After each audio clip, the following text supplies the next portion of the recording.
everyone, after introducing various of conf types, let's dive into the design of various deep learning models by using those conf types.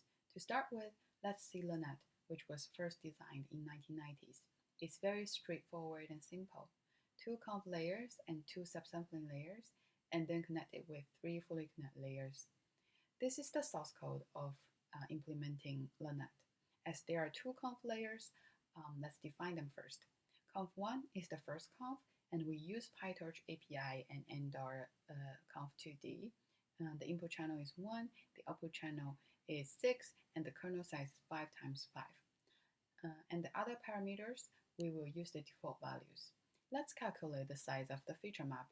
It should be 32 minus 5 plus 1, so it's 28. And then after the two confs, we have three fully connected layers.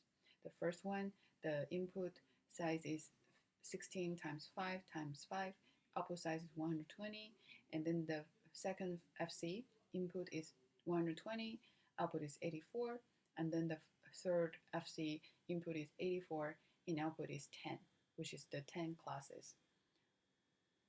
After defining the layers, we need to define the forward function. Max pooling is the subsampling here. So as pooling, we don't need parameters. We don't need to define it in init function. With an input image x, we first feed it to conf1 and then use the activation function relu and then use max pooling 2d. So here the window size for max pooling is 2, 2. So it goes from 28 times 28 to 14 times 14. And it goes from here to S2. The second line is similar.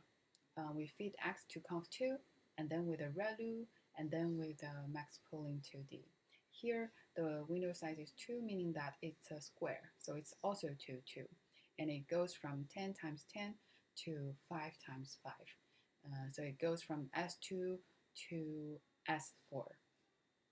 The third line, it flattens the feature map. So we use here a number of flat features to calculate the input dimension for the FC layer.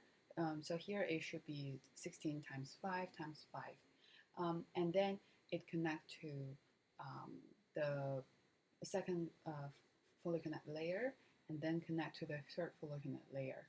And then we return x, which is the output.